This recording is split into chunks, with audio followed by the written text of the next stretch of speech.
Welcome back to another deep dive with my mind mashups. You know, if you've been scrolling lately, it feels like the world's just, well, an endless stream of conflict, disaster, negativity. Yeah, it's really easy to get that feeling. You're definitely not alone there. It makes you feel kind of cynical, right? Like, where's the progress? Has it just stopped? It's a natural reaction, I think, especially when the mainstream headlines, they mostly focus on crises.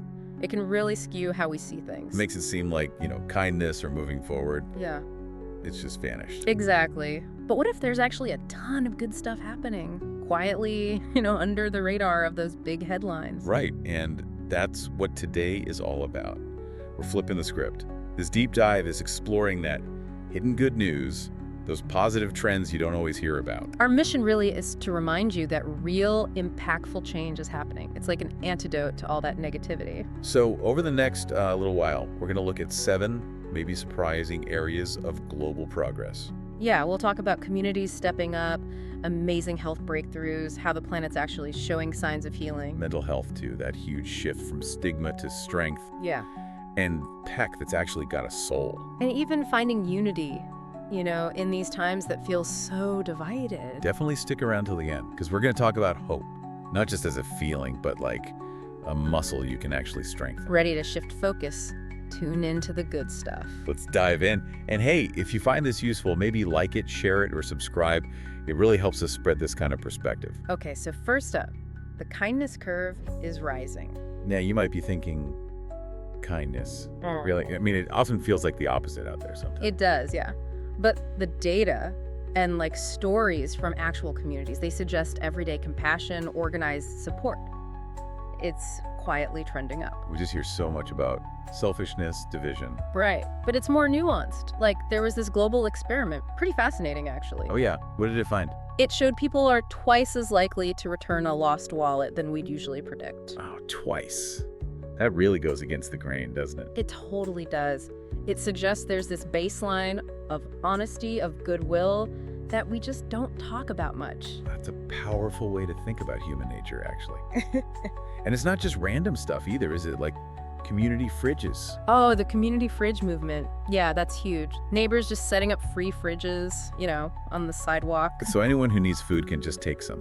It really took off during the pandemic. Exploded. Now you've got hundreds in the UK. They're in every US state, Canada, Singapore, Australia, Sweden, all over. It's just volunteers, local shops donating extra food.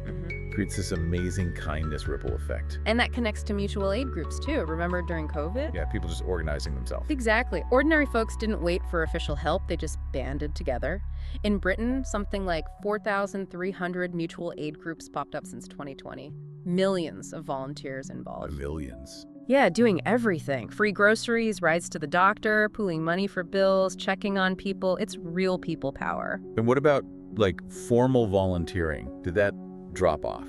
It dipped during the pandemic, yeah, but it's bouncing back strong in the US. Tens of millions giving their time again. That's good to hear. And it's interesting, there are big gains among millennials, diverse ethnic groups, plus just informal helping, like helping a neighbor, that's up too. Over half of Americans do that. So these quieter stories, neighbors helping neighbors, strangers helping strangers, they really do restore your faith a bit, don't they? Absolutely, it's the groundswell. Compassion isn't vanishing, it's multiplying in these ways. Okay, let's pivot a bit. Let's talk medical advancements.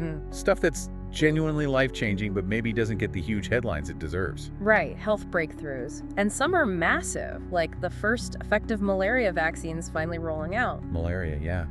That's been such a huge global health challenge for so long. For centuries, especially for kids. But now, over 9.8 million doses delivered across 17 African countries. That's protecting maybe 5 million children. That's incredible. Are they seeing results? Yeah, pilot areas saw a 13% drop in overall child mortality. It's game-changing, shifting from just managing it to maybe possibly eradicating it. Why isn't that front page news every single day? Good question. It's a remarkable achievement. And it's not the only one. Cancer treatment is seeing real progress too. Like the vaccine idea, but for cancer. Exactly. Personalized mRNA vaccines, Like the COVID vaccines taught our bodies, these teach your own immune system to hunt down cancer cells. Customized for each person. Yeah. A recent trial for melanoma, it halved the risk of the cancer coming back in high-risk patients. It's a whole new era, potentially. Wow, and what about more traditional treatments? They're getting smarter, too. More targeted drugs, immunotherapies that basically supercharge your immune system. Survival rates for lots of cancers are climbing. Got examples? Well, there's a new drug combo for a type of lymphoma. In trials, it pushed 4-year survival up to 98%. With fewer side effects, too. That's huge for patients. That's amazing progress. Yeah. And technology's playing a big part, right? AI. Oh, definitely. AI is becoming like a doctor's assistant. In England, there's the system See the Signs. It scans patient records, flags hidden cancer symptoms. GPs using it boosted their detection rates. So catching things earlier. Yeah. AI is reading mammograms, detecting early Parkinson's with like 90% accuracy, analyzing eye scans for heart or kidney disease. It's even designing new drugs faster. Some AI-designed drugs are already in human trials. So what does all this AI mean for, the future of medicine? Well, it points towards catching diseases earlier, getting more precise treatments, maybe more personalized care for everyone. It's really promising. And what about things like prosthetics? Bionic limbs. Another incredible area, they're getting way cheaper and more accessible thanks to stuff like 3D printing. Right. There's a startup in Pakistan, Bionics. They've provided hundreds of affordable AI-powered prosthetic arms, even thought-controlled ones, mostly to kids and people in low-income areas. That's life-changing. Restoring not just function, but dignity, independence. Exactly. It's transformative tech reaching people who couldn't access it before. These are just huge wins, aren't they? Driven by so many dedicated people. They really deserve more spotlight. Absolutely. Okay, let's shift again. Environmental news. Yeah, It can feel pretty bleak sometimes, right? Constant doom. it can, yeah. Leaves you feeling a bit helpless. But amidst all that, there are actually some really significant healing moments. Positive trends for the planet that give you reason for hope. Let's talk about those. Yeah, the planet's healing moments, and some of the reforestation stuff is genuinely inspiring. Reforestation? How? Well, using drones, for one, drone reforestation. In Myanmar, they use drones to fire these, seed missiles into barren mangrove areas. Seed missiles sounds intense. Yeah. But less than a year later, thousands of healthy saplings grew. And the speed is key. 2 people with drones can plant hundreds of thousands of trees in a day, way faster than people doing it by hand. Wow, that really changes the scale of what's possible, doesn't it? It really does. Hints at how we might reverse deforestation faster. That's like futuristic Johnny Appleseed stuff. Yeah. Very cool. And energy. Clean energy. Big news there, too. In 2023, the world hit a quiet milestone. For the first time, about 30% of global electricity came from renewables. Wind, solar. 30%. What was it before? Just 19% at the start of the century? Solar is just booming, way beyond expectations. So the energy we use is getting cleaner. Steadily cleaner. Last year actually had the lowest CO2 emissions per kilowatt hour ever recorded. That's a really positive trend. Are countries actually doing this? Oh yeah, loads are leading the way. Albania, Bhutan, Paraguay, Iceland, they get pretty much 100% of their electricity from renewables. Costa Rica's been over 98% for years. Norway's almost 100% hydro. So it's not just a dream, it's actually happening. It's a tangible reality being built right now. Proof it can be done. And sometimes nature helps out too, right? I heard something about trees. Yeah, that was fascinating. Scientists found microbes in tree bark that absorb methane. It means forests soak up about 10% more methane, that really potent greenhouse gas than we thought. Oh, natural bonus. Exactly. Plus, you see more countries protecting oceans and land, endangered species like humpback whales making comebacks. So what does all this tell us? These breakthroughs, these recoveries? They tell us the planet can heal, it's got resilience. If we push in the right direction, use our ingenuity, work with nature, it shows what's possible. That's a much more hopeful picture. Okay, let's turn inward a bit. Mental health. There's been a huge shift, hasn't there? From this deep stigma to, recognizing it as strength. It's a quiet revolution, but yeah, profound. Think back just a decade or two, talking openly about depression, anxiety, mostly taboo. Definitely, you just didn't. But now, athletes, actors, public figures, they talk about therapy, panic attacks, burnout. Schools are teaching emotional well-being. Companies offer mental health days. The whole conversation's changed. It's not tough it out anymore. It's okay to get help. Exactly. And it's showing up in education too. Like in Australia, this program Decode Mental Health uses videos, discussions in schools. And that's here. A pilot study found it boosted kids' mental health literacy, like understanding this stuff, and cut stigma by almost 20%. 20%, that's significant. Means those kids are way more likely to understand, accept it in themselves, or friends maybe reach out. Right. And look at all the tools now. Meditation apps, mood trackers, Calm, Headspace text therapy, online support groups. They're mainstream. The mental health app market is huge now, isn't it? Billions this year estimated.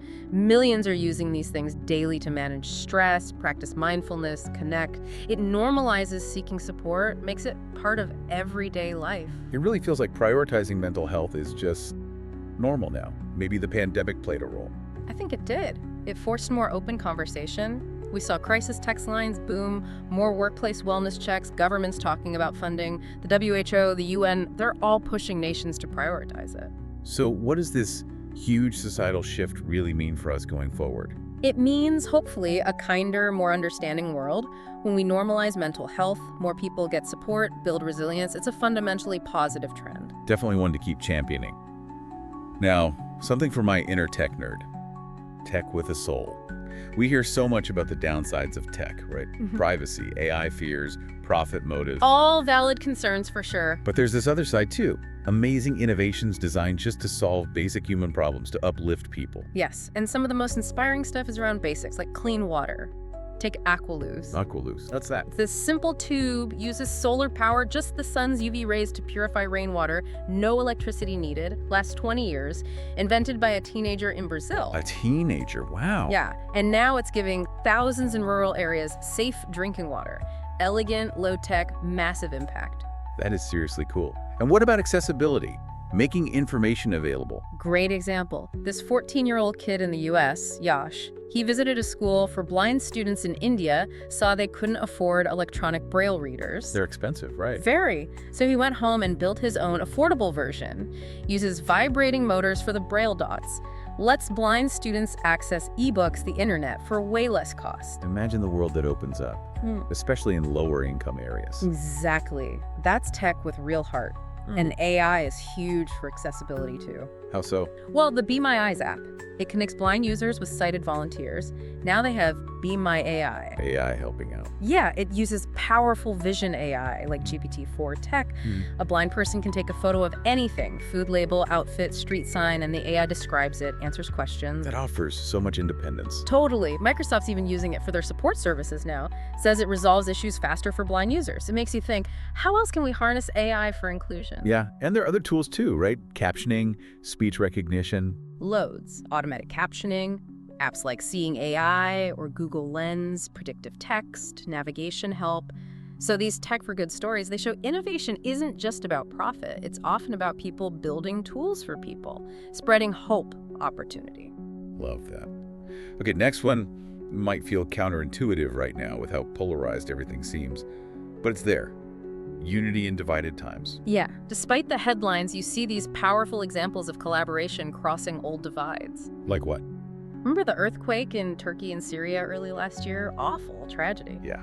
Well, Greece, Turkey's historic rival, was one of the first to send aid. Rescue teams, firefighters, medics, supplies on the ground within hours. They just set aside decades of tension to help their neighbors. That's earthquake diplomacy, right? Didn't that happen before? It did, back in '99. Earthquakes hit both countries, they helped each other, and it actually eased tensions for years.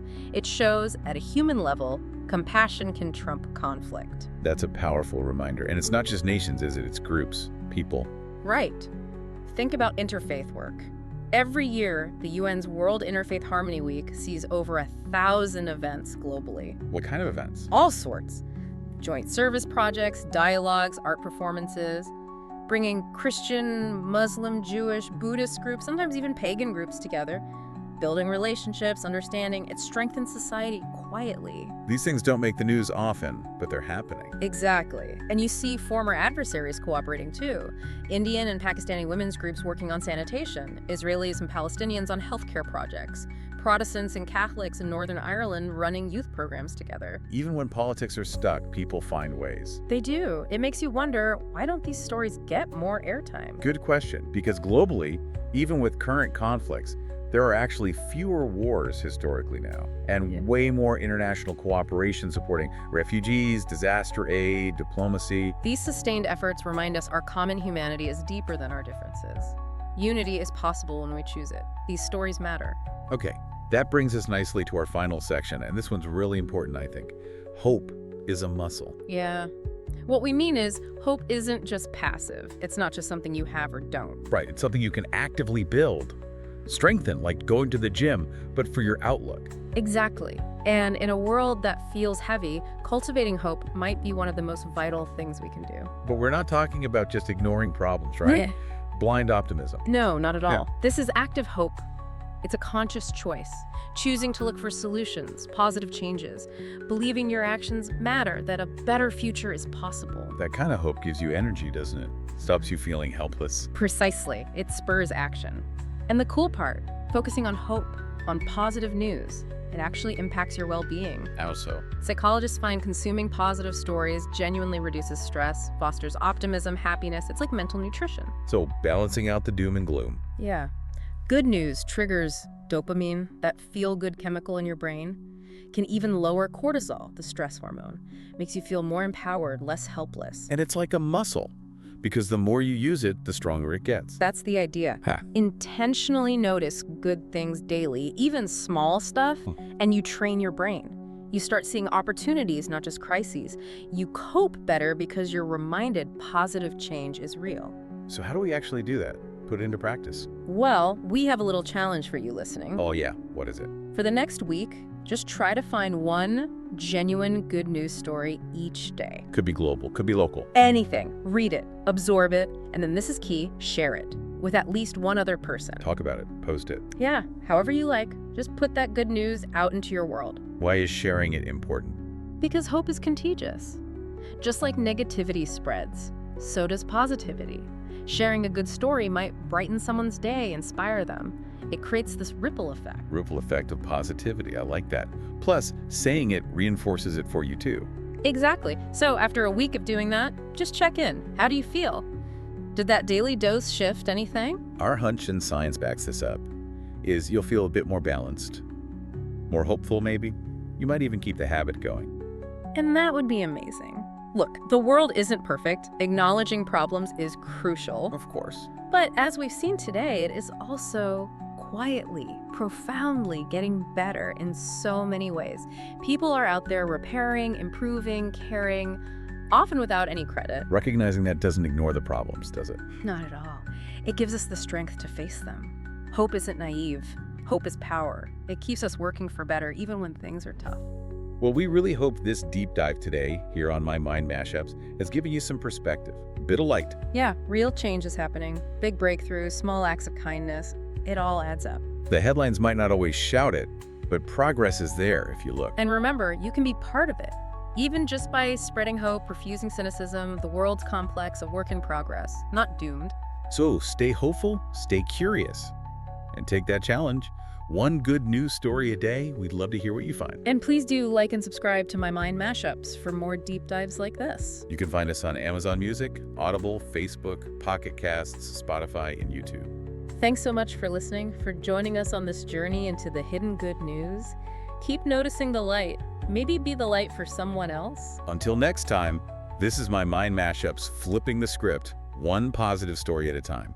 Stay well and hopeful out there.